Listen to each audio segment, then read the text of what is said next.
நீங்கள் ஒரு வீட்டுக்கு போகும்போது உங்கள் வீட்டுக்காரங்க அவங்களை ஏற்றுக்கொள்ளாவிட்டால் காலில் படித்த தூசியை அந்த வீட்டுக்கு விரோதமாக உதறி விட்டு வாங்க நான் சொல்லியிருக்கிறேன். இப்படிப்பட்ட சகோதரனோட புசிக்கவும் கூடாதுன்னு சொல்லி ஆண்டவர் சொல்லியிருக்கிறேன்.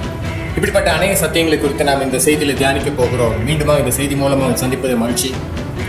இந்த சேனலை சப்ஸ்கிரைப் பண்ணாதவங்க தயவுசெய்து சப்ஸ்கிரைப் பண்ணுங்கள். பக்கத்தில் இருக்க பெல் ஐக்கான் பட்டன் அமுத்துங்க. எங்களுக்கு ஒரு உற்சாகத்தை தரும். மற்ற அனைவரும் நீங்கள் ஷேர் பண்ண முடியும் உங்கள் அன்புடன் கேட்டுக்கொள்கிறேன். மத்திய சுவிசேஷம் 6வது அதிகாரம் 12ஆம் வசனத்தில் இப்படியா வாசிக்கிறோம். எங்கள் கடனாளிகளுக்கு நாங்கள் மன்னிக்கிறது போல எங்கள் கடன்களை எங்களுக்கு மன்னியும். ரொம்ப முக்கியமான சத்தியம்.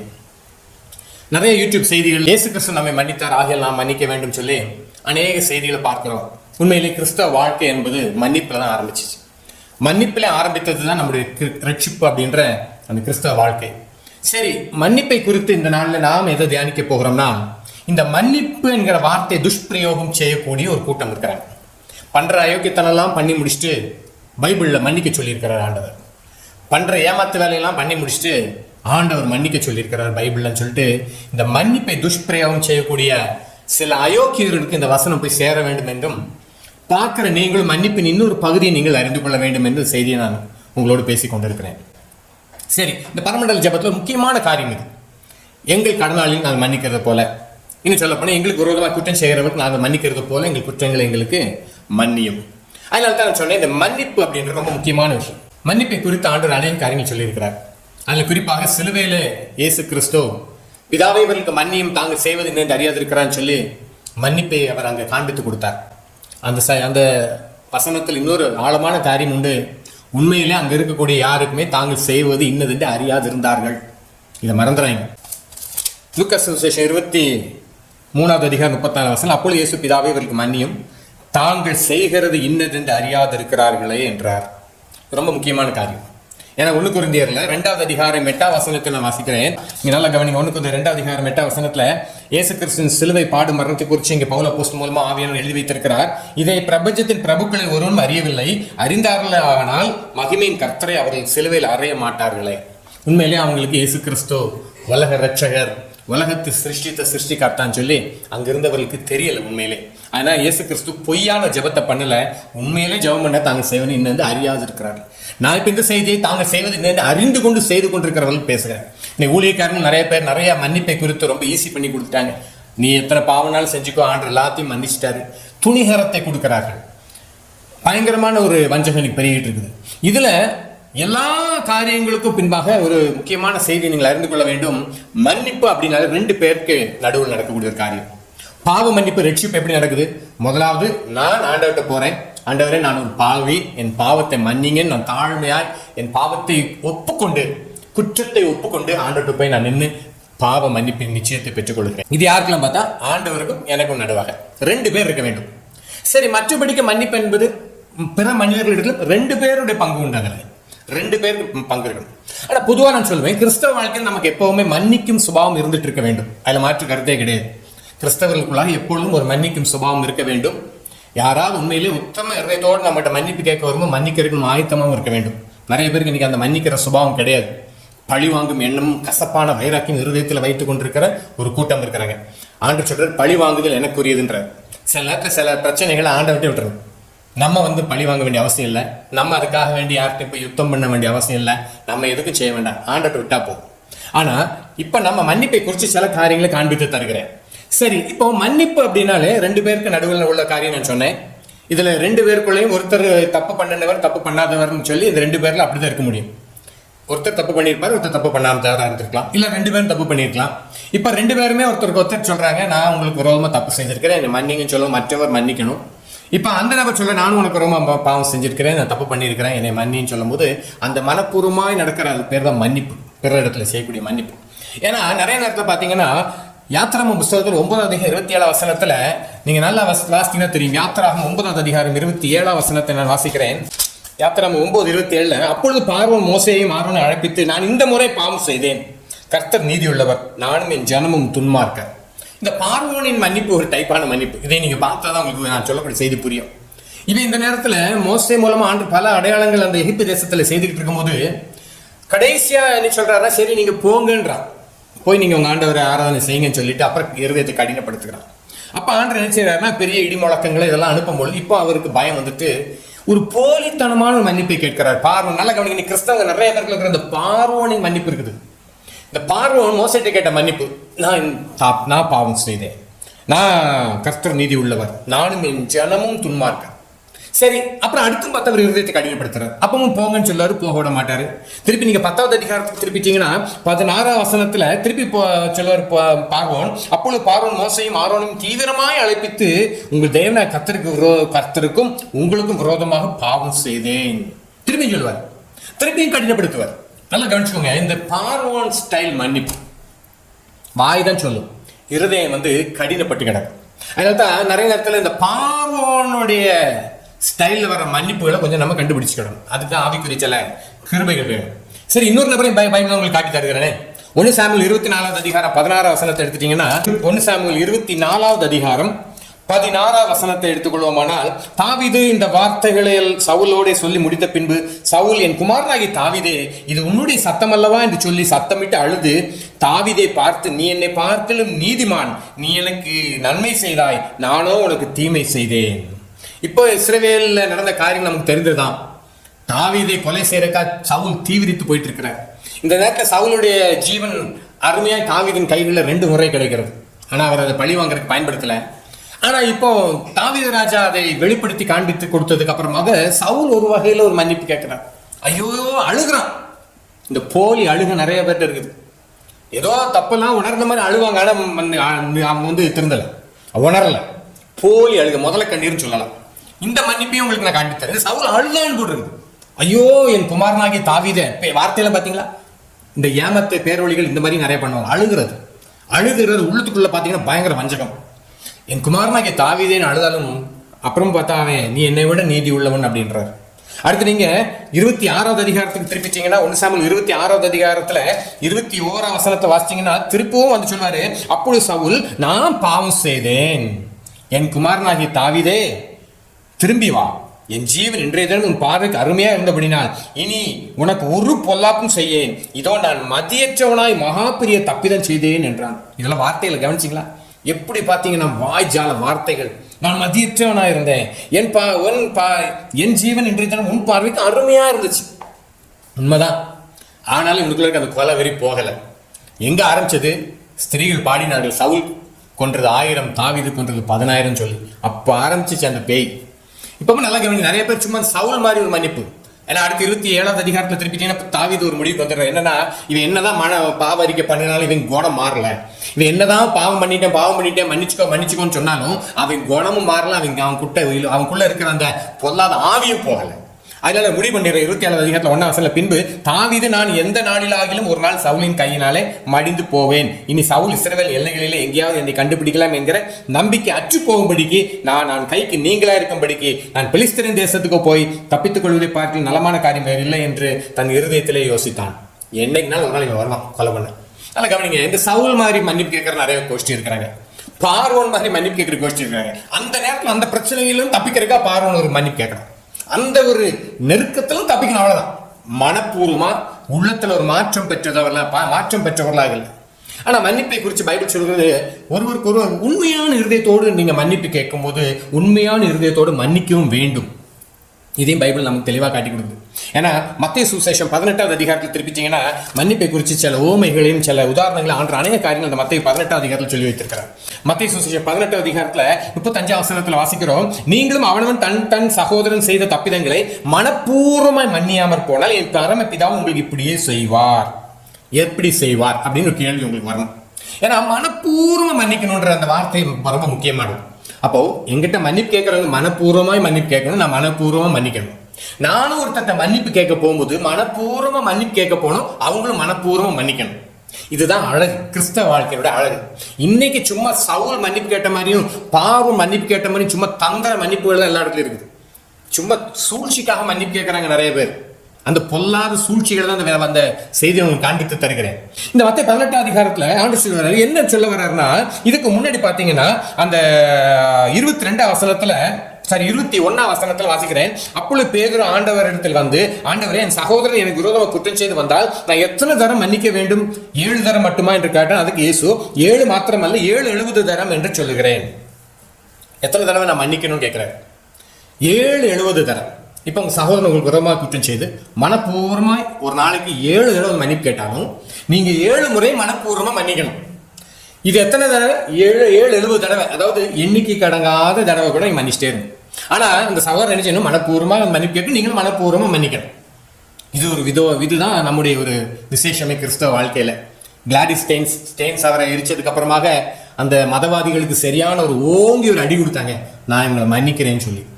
அது இந்தியாவே அதிர்ந்தது, மறந்துறாங்க. நல்லா கவனிங்க, அந்த மனப்பூர்வமான ஒரு மன்னிப்பு வித்தியாசமானது. இப்போ அவன் உண்மையில தான் செய்வது இந்த தெரியாமல் செஞ்சான், அவன் கண்கள் குருடாக்கப்பட்டவனா செய்தான், கண் தெளிவில்லாமல் செய்தான், மதவாதம் தலைக்கேறிதான் செய்தான். ஆனா இங்கேயோ இன்னைக்கு கிறிஸ்தவ வீடுகளுக்குள்ளேயோ எல்லாம் துணிகரத்தோட அயோக்கியத்தனம் தெரிஞ்சு தைரியமா செய்யறது. அது பாவம் செஞ்சாலும் சரி, மற்றவங்களுக்கு விரோதமா செய்யற பாவமா இருக்கலாம். ஆனா பண்றதெல்லாம் பண்ணி முடிச்சு கடைசியில் பைபிள் என்ன சொல்லியிருக்கு? மன்னிப்பு சொல்லி. அது ஊழியக்காரங்கன்னா ரொம்ப கேட்க வேண்டாம். பைபிள் இயேசு கிறிஸ்து மன்னிக்க சொல்லியிருக்கிறாரு. நீங்க ஊழியக்காரங்க மன்னிச்சிடணும். ஊழியக்காரன் மன்னிக்க வேண்டாமா? ஆனா ஊழியக்காரனுக்கும் ஒரு ஆண்டவர் எல்லாரும் ஒரே மாதிரி வச்சிருக்கிறாரு. ஊழியக்காரனுக்கு 2 கொம்பெல்லாம் கிடையாது, எல்லாரையும் ஒரே மாதிரி தான் வச்சிருக்கிறாரு. அப்போ இந்த மன்னிப்பை துஷ்பிரயோகம் செய்கிறவர்களுக்காக இந்த செய்தி நான் பேசிட்டு இருக்கிறேன். அதனால கவனிங்க, இதுக்கு அடுத்த ஒரு ஊமையை சொல்றாரு. இந்த ஊமை நீங்க படித்தீங்கன்னா தெரியும், மெதுவா படிங்க. இந்த மத்திய 18 அதிகாரத்துல 22, 21 35 வரைக்கும் வாசிக்கணும் தெரியும். இங்க பாத்தீங்கன்னா இங்க ஒருத்தன் ஒரு ஊமை சொல்றாரு. ஒருத்தர்கிட்ட கடன் வாங்கியிருக்கிறார். உதாரணமா சொல்லணும்னா ஒரு 1 கோடி ரூபாய் கடன் வாங்கிட்டாரு. இப்ப அந்த கடனை செலுத்த முடியாதனால அவர் சொல்லிட்டாரு, நீ உன்னுடைய எல்லாவற்றையும் விற்று உன் மனைவி பிள்ளைகளை வரைக்கும் வித்துட்டு நீ கடனை செலுத்துன்னு சொன்ன உடனே இவன் போய் அவர் காலில் விழுந்துடுறான். ஐயா, என்னை தயவு செய்து மன்னிங்க, நான் எப்படியாவது இதை கொடுத்து தீர்த்துறேன்னு சொல்லி கெஞ்சி விழுந்த உடனே அந்த நபர் என்ன செய்யறாருன்னா, சரி பரவாயில்ல, எந்திரிச்சு போ, உன் 1 கோடி ரூபா கடனை நான் மன்னிச்சிட்டேன், நீ போய் உன் குடும்பத்தோட நீ சமாதானமாக இருன்னு சொல்லிட்டாரு. இது நம்ம ஆண்டவர்கிட்ட கேட்ட மன்னிப்பு கொப்பானு தான் நான் சொல்றேன். ஆண்டவர்கிட்ட நம்ம பெற்றுக்கொண்ட மன்னிப்பு கொப்பானு. இப்போ இது இங்க இருந்து வெளியே போகும்போது பார்த்தா இவங்கிட்ட கடன் பட்ட 1 லட்ச ரூபா வாங்கினவன் ஒருத்தர் எதிராக வரான். 1 லட்ச ரூபா வாங்கினவன் ஒருத்தர் எதிராக வரும்போது இவன் கேட்கறான், நான் அவனுக்கு கொடுத்த பணம் எங்க அப்படின்னு கேட்கறான். இது கேட்கற உரிமை இருக்குது, நல்லா கவனிச்சுக்கோங்க. இது கேட்கறதுக்கு உரிமை, ஏன்னா இவர் தான் அவருக்கு 1 லட்ச ரூபா கடன் கொடுத்தனா அதை கேட்கற உரிமை இருக்குது. ஆனா அந்த நபர் சொல்றாரு, ஐயா நான் சீக்கிரத்துல கொடுத்து தீர்க்கிறேன், தயவு செய்து நான் சீக்கிரத்துல கொடுத்து தீர்க்கிறேன். அவன் கெஞ்சி கேட்ட பொழுதும் இவன் என்ன செய்யறான்னா, இல்லைன்னு சொல்லி அவனை கொண்டு போய் சிறைச்சாலையில போட்டுறான். இங்கதான் பிரச்சனை. இப்ப இவன் மன்னிப்பை பெற்றுட்டு வர்ற நேரத்துல இன்னொருத்தர் மனப்பூர்வமாய் மன்னிப்பு கேட்கிறாரு, ஐயா நானும் உங்களுக்கு கொடுத்து தீர்த்துறேன்னு சொல்றாரு. ஆனா இப்ப இவன் என்ன செஞ்சிருக்கலாம்? சரி போ, எனக்கு 1 கோடி ரூபாய் கடன் மன்னிக்கப்பட்டிருக்கு, நீ 1 லட்ச ரூபா தானே, நீ போய் நல்லாரு சந்தோஷமா இருந்து அனுப்பி விட்டுருக்கலாம். ஆனா நான் அதை செய்யல, அவனை சிறைச்சாலையில போட்டான்னு பைபிள் சொல்லுது. அதனால அவனுடைய எஜமான் தெரிஞ்சதுக்கு அப்புறம் என்ன செய்யறாரு, அவனை பிடிச்சு அந்த 1 லட்ச ரூபா கடனை மன்னிக்க முடியாதவனை கொண்டு போய் 34 வருஷத்துல அவனுடைய ஆண்டவன் கோபம் அடைந்து அவன் பட்ட கடனை எல்லாம் தனக்கு கொடுத்து தீர்க்குமளவு உபாதிக்கிறவர்களிடத்துல அவனை ஒப்பு கொடுத்தான். இங்க நல்லா கவனிங்க, ஆண்டவர் அழகா சொல்லி காட்டுறாரு. என்னதான் இப்போ இவன் இங்க இருந்து பெரிய ஒரு மன்னிப்பை பெற்றுட்டு போகும்போது இங்க இருந்து ஒருத்தர் ஒரு மன்னிப்பை கேட்கிறான், மனப்பூர்வமாய் கேட்கிறான். இங்க 2 பேர்கிட்ட நடக்கிற விஷயங்கள் நான் சொல்றேன். மனப்பூர்வமா கேட்டாலும் இவனால் மன்னிக்க முடியல. அப்போ உபாதிக்கிறவர்கள் கையில் ஒப்பு, நிறைய கிறிஸ்தவ குடும்பம் நிறைய பேர் ஆண்டவர் நினைச்சிடறான், உபாதிக்கிறவர் கையில் ஒப்பு கொடுத்துருக்கிறேன். நீ எத்தனை ஊழியக்காரன் ஓடி பிரயோஜனம் இல்லை. ஏன்னா நீங்க உங்ககிட்ட மன்னிப்பு உண்மையா மனஸ்தாபப்பட்டு கேட்க வந்தவங்ககிட்ட நீங்க கடினமா நடந்து கொண்டீங்க. நீங்களோ பெரிய பெரிய அனுகூலம் ஆண்டர்கிட்ட பெற்றிருக்கிறீங்க, அதை மறந்துடுறீங்க. இதே மத்திய 18 அதிகாரத்துல 15ஆம் வசனத்துல இன்னொரு காரியத்தை ஆண்டு காட்டி இருக்கிறார். என்ன செய்யறா, உன் சகோதரன் உனக்கு விரோதமா குற்றம் செய்தால் அவனிடத்தில் போய் நீயும் அவனு தனித்திருக்கும் போது அவன் குற்றத்தை அவனுக்கு உணர்த்து, அவன் உனக்கு செதி கொடுத்தால் உன் சகோதரனை ஆதாயப்படுத்தி கொண்டாய். இப்போ ஒரு சகோதரன் சொன்ன உடனே நீங்க உடனே இந்த ரத்த பாசத்தை மட்டும் கொண்டு வராதீங்க. பைபிள்ல சகோதரன் எங்கெல்லாம் வருதோ அதெல்லாம் தேவனுடைய ஜனங்கள்ன்ற மீனிங்ல வரும். மாம்ச கட்டுக்குள்ளேயும் மாம்ச உறவுகளையும் கிடந்து நம்மளை ரட்சிக்கிறது தான் ஆண்டவர் வந்தார். அப்போ இந்த ஆண்டு சொல்றாரு, நான் ஒரு வீட்டுக்குள்ள பிரிவினை உண்டாக்க வந்தேன். என்னன்னா ஒருத்தர் ரட்சிக்கப்படும் போது மாம்ச அந்த உறவுகள்லாம் அந்து போகும். அப்போ இவங்க ஆவிக்குரியது வரும்போது உலகமே பகைக்கு மாம்ச உறவுகள்லாம் பகைப்பாங்க. இந்த மாம்ச உறவுகளை சகோதரன் பைபிள் இங்கே அதிகமாக காட்டலை. புதிய ஏற்பாட்டுக்கு வந்தாச்சுன்னா சகோதரனாலே அவங்க கிறிஸ்துவுக்குள் சகோதரிகளை மென்ஷன் பண்ணுது. சரி, யாரோ கிறிஸ்தவ குடும்பத்தில் உள்ளவங்களோ சபையில் உள்ளவங்களோ யாரோ இருக்கட்டும். இப்போ சகோதரன் ஒருவன் குற்றம் செய்யறதை கண்டா அவன் தனித்திருக்கும், அவன்கிட்ட பேசுங்க. இன்னும் சொல்ல போனா டைரக்டா அவன்கிட்ட பேசுங்க, நீ இப்படி பண்ற, நீ இப்படி தப்பு பண்ணியிருக்கிற, இப்படி பண்ணிக்கிட்டு இருக்கிற, இது சரியில்லை, மனம் திரும்ப. இப்ப அவர் அதையும் கேட்கல. அந்த சகோதரன் 16ஆம் வசனத்துல வாசிங்கன்னா, அவன் செதி கொடாதே போனால் 2-3 சாட்சியோட வாக்கினால் சங்கதிகள் நிலைவரப்படும் படி 2 உன்னுடனே கூட்டி கொண்டு போ. இப்ப 2-3 பேர் கூட பேசி பாருங்க, போய் கேளுங்க, இப்படி பண்றேன் சகோதரனே, நீ இப்படி பண்ணிட்டு இருக்கிற தவறுன்னு சொல்லி. அப்பமா கேட்கலாம், என்ன செய்யணுமா, மன்னிப்புன்னு காட்டி கொடுத்து நம்மளை சும்மா மிரட்டுறாங்களே, அதே சகோதரமா இருந்த காட்டி தருகிறேன். இப்படி 2-3 பேர் வந்து பேசியும் திருந்தாத சகோதரனை உனக்குத்தான் பேசிட்டு இருக்கிறார். பைபிள் என்ன சொல்லுதுன்னா, அவர்களுக்கு அவன் செவி கொடாமல் போனால் அதை சபைக்கு தெரியப்படுத்து, சபைக்கும் செவி கொடாது இருப்பானால் அவன் உனக்கு அஞ்ஞானியை போலவும் ஆயக்காரனை போலவும் இருப்பானாக. அவன் அஞ்ஞானியை போல இருக்கட்டும், ஆயக்காரனை போல இருக்கட்டும். அதுக்கப்புறம் அவனை விட்டு ஒதுங்கிற, அவ்வளவுதான் அர்த்தம். அஞ்ஞானி அவன். அவன்கிட்ட திருப்பி சகவாசம் வச்சுட்டு இருந்தோம்னா நமக்கு இருக்கிற சமாதானம் கெட்டு போயிடும். அதுக்காக அவனை பகையோட கசப்போட இருக்க சொல்லல பைபிள். அஞ்ஞானி கிட்ட பார்த்தா என்ன செய்வோம், முட்டாளை பார்த்தா என்ன செய்ய சொல்லியிருக்கிறான், விலகி போயிரு. மூடனுடைய முகத்துக்கு விலகி போயிரு. ஏன்னா அவன்கிட்ட அறிவே இல்லை, அவங்க கிட்ட அவங்கள்ட்ட பேசினாலே மதிகேடு தான் வருது. பேசாமல் என்ன செஞ்சிடலாம், ஒதுங்கி போயிடலாம். நிறைய நேரத்தில் அப்படி நாங்களும் ஊழியத்தில் நிறைய சில காரியம் செய்ய வேண்டியது. சில இடத்துல விட்டு சில இடங்களை விட்டு விலகிடுறது, சில ஆட்களை விட்டு விலகிடுறது. ஏன்னா அவங்களுக்குள்ள இருக்கிறதெல்லாம் மதிகேடு. அந்த மதிகேட்டுக்கிட்ட நம்ம இருந்துட்டோம், நம்ம சமாதானம் போயிடும்.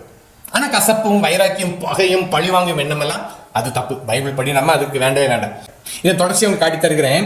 அப்போ அடுத்து ஆண்டு சொல்ற 23ஆம் வசனத்துல, மத்தேயு சுவிசேஷம் 5ஆம் அதிகாரம் 23ஆம் வசனத்துல ஆண்டு சொல்ற ஒரு காரியத்தை இப்ப நான் உங்களுக்கு காண்பி தருகிறேன்.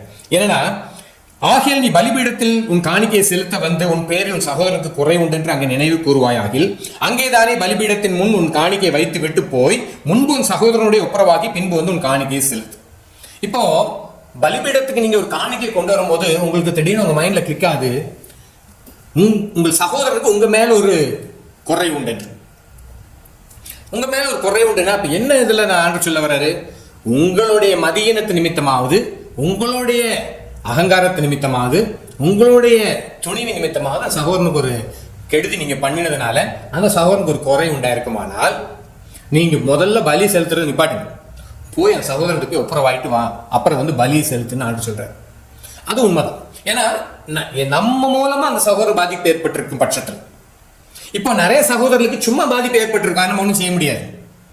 இப்ப நல்லா கவனிங்க. இப்ப நான் ஊழியம் செய்யறேன், நான் பிரசங்கம் பண்ணிட்டு இருக்கிறேன். எங்க குடும்பத்தை சேர்ந்தவோ, எங்க குடும்பத்தை சுற்றி இருக்க நிறைய சகோதரர்களுக்கு வருத்தம், அவன் ஊழியம் பண்றானே, நல்ல வியாபாரம் பண்ணி சம்பாதிக்காம இப்படி ஊழியம் பண்ணிக்கிட்டு இருக்கிறான், இப்படி பழைக்க தெரியாம போயிட்டு இருக்கிறான்னு வருத்தம் தான். சிலர்லாம் சொல்லுவாங்க நரகத்துக்கு போயிடுவான்னு கூட நிற்கும் சொல்றவங்க இருக்கிறாங்க. இப்ப அந்த சகோதரத்தை நாம எப்படி ஒப்புரவாக முடியும்? அண்ணே, நான் இனி ஊழியம் செய்யறதை விட்டுறேன், இனி உங்களுக்கு இஷ்டமா செய்யறேன்னு ஒப்புரவாக முடியுமா? அது முடியாது. அதெல்லாம் கவனிச்சுக்கோங்க, ரொம்ப முக்கியமானது. இப்படி காரணம் இல்லாத ஏதோ சகோதரர்கள் அவங்களுக்கு எல்லாம் ஒவ்வொருத்தருக்கும் ஒரு வருத்தம் இருக்குதான், சரி குறை உண்டாகிருக்கு நம்ம மேல. இன்னும் சத்தியத்தை சொல்றதுனால நிறைய பேர் இருக்கு. இப்போ அந்த கல்வாரி துணி ஊழியர்களை குறித்து ஏகப்பட்ட பேருக்கு வருத்தம் இருக்குது. பொய் ஊழியர்கள், கபட்டு ஊழியர்களுக்கு ரொம்பவே எரிச்சல் இருக்கு. இவங்க எல்லாத்தையும் காட்டி கொடுத்துறோம். நேரில் பார்த்தாச்சுன்னா அப்படியே ஒதுங்கி போறவங்க நிறைய பேர் பார்த்துருக்குறோம். நாங்கள் குடும்பத்தார் நிறைய பேர் ஒதுங்கி ஓடிடுவாங்க. பரவாயில்ல, அதான் உண்மையான ஆண்டவருடைய அழைப்பு, அதுதான் சந்தோஷப்படுகிறதுக்காக நாங்கள். ஆனால் அதை கவனிங்க, இப்போ அவனுக்கு குறை உண்டா இருக்கிறவங்க காரணம் முகாந்திரம் தெரிஞ்சிருக்கணும். இப்போ நாம் தப்பு பண்ணனால அவனுக்கு ஒரு குறை இருந்தால் போய் மன்னிப்பு கேட்கலாம். ஐயா, நான் தப்பு பண்ணிட்டேன் சகோதரனே, மன்னிங்க. இன்னும் நான் சொல்ல முடியும், நிறைய பேர் வந்து பார்த்தீங்கன்னா நிறைய சகோதரர்களுக்கு வந்து இப்போ நிறைய பேர் ரட்சிக்கப்பட்டதுனால அவங்களுக்கு பயங்கர வருத்தத்தில் இருக்கிறாங்க. அவங்க மேலே எங்கள் சபையில் தெரியும், நிறைய பேர் ரட்சிக்கப்பட்டு சபைக்குள்ள வந்ததுனால அவங்களுடைய ரட்சிக்கப்படாத மற்ற மார்க்கத்தில் இருக்கிற சகோதரர்களை இவங்க மேலே பயங்கர எரிச்சலும் பொறாமையும் பயங்கரமான வருத்தம் இருக்குது. இப்போ இவங்க போய் அந்த சகோதரன் ஒப்புரவாகணும், எப்படி ஒப்புரவாகணும், சகோதரனே நான் இனிமேல் இயேசுவை கும்பிட மாட்டேன், வா நம்ம பழையத்துக்கே போயிடுவோம்னு சொன்னாதான் வருத்தம் மாறும். சரி, இப்போ அதை செய்ய முடியுமா? நம்ம வந்து ஏதோ ரொம்ப அறிவாளிமே பேசுகிறோம். இப்போ இந்த காரியம் செய்ய முடியாது. இப்போ ஒரு ஆஃபீஸில் இருக்கிறீங்க, நீங்கள் உங்களுக்கு திடீர்னு ப்ரமோஷன் வந்துருதுன்னா மற்ற ஒரு 10, 30, 40 சகோதரர்களுக்கு உங்கள் மேலே ஒரு குறை உண்டாயிருது. என்ன செய்யறது? இப்போ போய் எனக்கு ப்ரமோஷன் வேண்டாம், அங்கே இருக்கிற மற்ற 20, 30 சகோதரர்களுக்கு குறை என் மேலே உண்டாயிருக்குது, போய் நீங்கள் ஒப்புரவாக முடியுமா? இது ஒன்றும் செய்ய முடியாது. உதாரணம் சொல்றேன், ஒரு வீட்டில் 3 பிள்ளைங்க இருக்கிறாங்க. ஒரு அப்பாவுக்கு 3 பிள்ளைங்க இருக்கும்போது அந்த 3 பிள்ளைகளும் ஒருத்தனுக்கு சொத்து பூரா வேணும்னு ஆசை, சொத்து ஃபுல்லாக அபகரிக்கணும் ஆசை. ஆனால் மற்ற 2 சகோதரர் மேலே எனக்கு எப்போ பார்த்தாலும் குறைதான். சரி, இப்போ மற்ற சகோதரர் என்ன செய்ய முடியும் சொல்லுங்க? அவங்க ரோட்டில் வந்து படுக்க முடியுமா? ரோட்டில் வந்து இருக்க முடியுமா? தகப்பனுடைய காரியத்தில் முழுக்க கூட இருந்து பார்த்த சகோதரர்கள், சரி இந்த ஒரு அயோக்கிய சகோதரனுக்கு ரொம்ப நம்ம மேலே குறை இருக்குன்னு சொல்லிட்டு இவங்க ரோட்டுக்கு வர முடியுமா? அதெல்லாம் முடியாது. நல்லா கவனிங்க. அப்போ உங்கள் நிமித்தம் உங்கள் சகோதரனுக்கு ஒரு குறை உண்டாயிருக்குமானால், இப்போ நீங்க அந்த சகோதரர் இப்போ மற்ற 2 சகோதரர் சேர்ந்து ஒரு சகோதரன் கொடுக்க வேண்டியதை ஏமாத்தி அபகரித்து வைத்திருந்தீங்கன்னா, இப்போ நீங்க பலிபடுத்திக்கிட்ட வந்து என்ன செய்யணும்னா, முதல்ல பலி செலுத்துறது நிப்பாட்டிட்டு அந்த சகோதரனுக்கு போய், சகோதரன் தப்பு பண்ணிட்டோம், உன் பங்கையை நாங்கள் அபகரித்து வச்சுட்டோம், இந்தா உன் பங்கை தந்துட்டோம், இனி நீ என்னை மன்னிச்சிரு, தயவு செஞ்சு மனப்பூர்வமாக என்னை மன்னிச்சிட்டேன்னு மட்டும் சொல்லுன்னு சொல்லி ஒப்புரவாயிட்டு, இப்போ நீங்கள் ஆண்டுன்னு சொன்னாண்டவரே, நான் என் சகோதரன் திருடி வச்சிருந்த அந்த சொத்தெல்லாம் நாங்கள் போய் திருப்பி கொடுத்துட்டேன், இப்போ நாங்கள் 2 பேரும் உங்ககிட்ட வந்திருக்கிறோம், மற்ற 2 சகோதரரும் ஆண்டுட்டு வந்து கேட்கணும். சொல்ல புரியுதா? சபை அத்தை செஞ்சாரு, ஆண்டு யார் எடுத்தாலும் நான் அநியாயமாக வாங்கினேன், 4 திருப்பி கொடுத்துறேன்றார். அப்புறம் தான் அந்த வீட்டுக்கு மன்னிப்பே வந்து ரட்சிப்பு வந்து ஆண்டு சொல்றாரு. நீங்க அநியாயமா சுருட்டி ஏமாத்தி வச்சதெல்லாம் வச்சுட்டு மற்றவங்கள பார்த்துட்டு நீ மன்னிக்கணும் அப்படிலாம் மன்னிக்க முடியாது. எப்படி மன்னிப்பாங்க? பண்றது பூரா திருடி வச்சிருக்கிறது, திருடி வச்சது பூரா நீங்க அபகரித்து வச்சிருக்கிறீங்க. ஆனா மற்றவங்களை பார்த்து என்ன சொல்றீங்க? பாதிக்கப்பட்டவங்களை பார்த்து நீ மன்னிக்கணும் என்னைய பைபிள் என்னைய மன்னிக்க சொல்லுதுன்னா, ஐயா என்னைய முட்டாள்களா இருக்கிறோம் நாம. அப்படிப்பட்ட மன்னிப்பு ஆண்டவர் காட்டி கொடுக்கல, அப்படிப்பட்ட காரியத்தில் ஆண்டு கொடுக்கல. உண்மையான மனம் திரும்பல் கரெக்டாக நடக்கணும். இப்போ சகையை சொல்றாரு, யார்கிட்ட எதையும் அநியாயமாக நாளத்துல திருப்பி கொடுத்துட்றேன், நான் போய் கொடுத்துட்றேன். இன்னொரு கோஷ்டி ஆண்டு காட்டி கொடுக்குறாரு. 1 கொரிந்தியர்ல 5வது அதிகாரம் திருப்பி கொள்ளுங்க 11வது வசனத்துல. 1 கொரிந்தியர் 5வது அதிகாரத்துல 11வது வசனத்துல இப்படியா வாசிக்கிறோம், நான் உங்களுக்கு எழுதினது என்னவென்றால், சகோதரன் எனப்பட்ட ஒருவன் விபச்சாரக்காரனையாவது, பொருளாசைக்காரனையாவது, விக்கிர ஆராதனைக்காரனையாவது, உதாசீனனையாவது, வெறியனாவது, கொள்ளைக்காரனையாவது இருந்தால் அவனுடைய கலந்திருக்க கூடாது, அப்படிப்பட்டவனுடைய கூட புசிக்கவும் கூடாது. பவுல் அப்போஸ்தலன் கொரிந்து சபைக்கு எழுதுவாரு, நீங்க இப்படிப்பட்ட ஆட்களோட கலவாதரங்கள் சொல்லி, இப்படிப்பட்ட பொல்லாப்பான எண்ணம் உடையவர்களை விட்டு கலவாதரங்கள் அவங்க கூட நிக்காதீங்க, விலகி நில்லுங்கன்ற கிறிஸ்தவர்களை விட்டு. ஏன்னா அத்தா திருப்பி விளக்கமா சொல்லி காட்டுறாரு, சகோதரன் எனப்பட்ட ஒரு கிறிஸ்தவன். ஏன்னா முந்தின வசனத்தை வாசிச்சா தெரியும். ஆனாலும் இவ்வுலகத்தின் விபச்சாரக்காரர் 9வது வசனத்தில் ஆரம்பிக்கிறத வாசிக்கிறேன். விபச்சாரக்காரரோட கலந்திருக்க கூட நிருபத்தில் உங்களுக்கு எழுதினேன். ஆனாலும் இவ்வுலகத்தில் உள்ள விபச்சாரக்காரர், பொருளாசைக்காரர், கொள்ளைக்காரர், விக்கிர ஆராதனைக்காரர் இவர்களோடு எவ்வளவும் கலந்திருக்க கூடாதுன்னு நான் எழுதல. அப்படியானால் நீங்கள் உலகத்தை விட்டு நீங்கி போக வேண்டியா இருக்குமே. விக்கிர வேசிக்காரர்களோட இல்லாவிட்டால் விபச்சாரக்காரரோட நீங்க கலந்திருக்க கூடாதுன்னு நான் சொன்னேன். ஆனா நீங்க அப்படி கலந்திருக்கவே கூடாதுன்னு நீங்க உலகத்தை விட்டே போக வேண்டியதாயிரும். ஏன்னா அவங்களுக்கு நான் சத்தியத்தை சொல்றது கூட முடியாம ஒரு பிரிவினை ஆயிடக்கூடாதுன்னு சொல்றாரு. ஏன்னா அவங்க அப்படிதான் இருப்பாங்க. ரட்சிக்கப்படாதவங்களுடைய குணாதிசயங்கள் இப்படிதான் இருக்கும். விக்கிர பொருளாசை, வெறி, இப்படியெல்லாம் தான் இருக்கும். ஆனா அடுத்த 12வது வசனம் சொல்றாரு, நான் உங்களுக்கு எழுதினது என்னன்னா, சகோதரன் எனப்பட்டவர் ஒருவன், கிறிஸ்தவன் எனப்பட்ட ஒருவன், ரட்சிக்கப்பட்டிருக்கிறேன்னு சொல்ற ஒருவன், ஞானஸ்நானம் எடுத்த ஒருவன், பைபிளை தூக்கின ஒருத்தன், சர்ச்சுக்குள்ள வந்த ஒருத்தன், ஊழியம் செய்கிறேன்னு சொல்ற ஒருத்தன், விபச்சாரக்காரனாயாவது, விபச்சாரக்காரனையாவது, பொருளாசைக்காரனையாவது, பொருள் சொத்து பணம் நகை அது இதுன்னு எப்படி பொருளாசை பிடிச்சிருந்தாலும் சரி, விக்கிர ஆராதனைக்காரனையாவது, விக்கிர ஆராதனை என்பது அது வெபிசியில் வாசிக்கிறோம், பொருளாசையாகிய விக்கிர ஆராதனைன்னு வருது. விக்கிர ஆராதனை டைரக்டானது உண்டு, இன்டைரக்டானது உண்டு. நீங்க விக்கிர ஆராதனை சம்பந்தமா என்னென்னதை புரிஞ்சுக்கோங்க. அடுத்து உதாசீனாவது, மனுஷனையும் மதிக்க மாட்டான், ஆண்டவரையும் மதிக்க மாட்டான், ஆண்டவருக்கு பயப்பட மாட்டான், மனுஷனுக்கு பயப்பட மாட்டான். வெறியனாவது, ஒரு குடிகாரனுக்கு ஒப்பிட்டு குடிகாரனாவது, இல்லைன்னா கொள்ளைக்காரன், மற்றவனுக்குள்ள எல்லாத்தையும் கொள்ளை அடிச்சு வச்சுட்டு சர்ச்சில் உட்காந்துருப்பான். மற்றவங்களுக்கு கொடுக்க வேண்டியது கொடுத்து தீக்க மாட்டான், வாங்கின கடனை கொடுக்க மாட்டான், போய் பாருன்றுவான். ஐயா நீ தானே வாங்கிட்டு போன என் கடனை. ஆமா அப்ப வாங்கினேன், இப்ப போய் செய்ய பாத்துக்கிறேன், நான் கோர்ட்ல பாத்துக்கிறேன். திமிரு. இவெல்லாம் பைபிளை தூக்கி சர்ச்சுக்குள்ள இருக்கிறான். இப்படிப்பட்டவனோட கூட நீங்க என்ன செய்யக்கூடாது, அப்படியெல்லாம் இருந்தா அவனோட கூட கலந்திருக்க கூடாது. பெரிய பிள்ளை உண்டாஇருக்கணும். கிறிஸ்தவ சபையில இருந்தாலும் சரி, கிறிஸ்தவ வீடுகள்லாம் சரி, இப்படிப்பட்டவனோட கூட கலந்திருக்கவும் கூடாது, அப்படிப்பட்டவனோட கூட புசிக்கவும் கூடாது, ஃபெல்லோஷிப்பே இருக்கக்கூடாது. ஐயோ மன்னிக்கணுமே. இந்த மன்னிப்புகளுடைய ஒரு பகுதி மட்டும் பேசி நிறைய பேருக்கு அந்த மன்னிப்புல விலையே தெரியாம போச்சு. பாவ மன்னிப்பை பத்தி சிந்தனை இல்லை, மன்னிக்கும் தன்மையில என்னன்னு தெரியல. அவங்க கூட கலந்துருக்க கூடாதுன்னு பைபிள் சொல்லு. ஆண்டவர் சொல்ற நிறைய காரியம் இன்னும் அதுக்கு சம்பந்தமா உங்களுக்கு காட்டி தருகிறேன். ஏன்னா லூக்கா சுவிசேஷத்துல அங்க சொல்றாரு, எல்லாரும் ஊழியத்துக்கு அனுப்புறாரு, ஒவ்வொருத்தரையும் முதல்ல 9வது அதிகாரத்துல அனுப்புறாரு, திருப்பி 10வது அதிகாரத்துல 11வது அதிகாரத்துல இப்படி ஒவ்வொருத்தரையும் ஊழியத்துக்கு அனுப்ப சொல்றாரு. நீங்க போங்க, பாவ மன்னிப்பை பத்தி பேசுங்க, மனம் திரும்பல பேசுங்க, உங்களுடைய ரட்சிப்பை குறித்து அவங்களுக்கு பேசுங்க. ஆனா அதிசயம் அவங்க ஏத்துக்கிட்டாட்டி அவங்க காலில் பிடிச்ச தூசியை நீங்க உதறிட்டு வாங்க. நியாயத்திற்குனால அவங்களுக்கு ஒரு பெரிய ஆக்கினை இருக்குன்றார். அவங்க ஏத்துக்கிட்டாட்டி விட்டுருங்க. ஒரு கிராமமே ஏத்துக்கிடலையா, கிராம வாசல்ல வந்து உங்க காலில் படிஞ்ச தூசியை தட்டி விட்டு வந்துருங்க. கிராம வாசல்ல போய் உங்க காலில் படிஞ்ச தூசியை தட்டி விட்டு வந்துருங்க. நியாயத்திற்குனால இந்த சோதம் குமார நாட்டிற்கு நேரிடுவதை பார்க்கலாம் அதிகமான ஆக்கினை கிராமத்துக்கு வரணும். மன்னிப்பை குறித்து தான் ஆண்டு சொல்றாரு. ஆனா அதுக்காக மன்னிப்புன்றது சும்மா அப்படியே எல்லாம் ஒரு மலிவு பொருளா மாத்தி மற்றவங்க ஏமாத்துறதுக்கும் மற்றவங்களை மிரட்டுறதுக்கும் மன்னிப்பை குறித்து பேசாதீங்க. இயேசு கிறிஸ்து நம்ம மன்னித்தார் உண்மைதான். ஆனா அதே சமயம் இந்த மன்னிப்புன்றது என்னன்றதை உங்களுக்கு காட்டி தந்த வசனங்கள் காட்டி தருகிறேன். 2 யோவான்ல அடுத்து சொல்றாரு, ஒருவன் உங்களிடத்தில் வந்து இந்த உபதேசத்தை கொண்டு வராமல் இருந்தா அவனை வீட்டிலே ஏற்றுக்கொள்ளாமல் அவனுக்கு வாழ்த்துதல் சொல்லாமல் இருங்க. அவனுக்கு வீட்டில் ஏற்றுக்கிடாங்க, வாழ்த்துதல் சொல்லாதுங்க. இந்த உபதேசத்துக்கு நடக்காம, இந்த உபதேசத்தை கை கொள்ளாதவன். 2 தெசலோனிக்கர் 3வது அதிகாரத்தின் 6வது வசனத்தை வாசிக்கிறேன். 2 தெசலோனிக்கர் 3வது அதிகாரத்தின் 6வது வசனத்துல, மேலும் சகோதரரே எங்களிடத்தில் ஏற்றுக்கொண்ட முறைமையின்படி நடவாமல் ஒழுங்கற்று நடக்கிற எந்த சகோதரனை நீங்கள் விட்டு விலக வேண்டும் என்று நம்முடைய கர்த்தராகிய இயேசு கிறிஸ்து நாமத்தினால உங்களுக்கு கட்டளையிடுகிறோம்.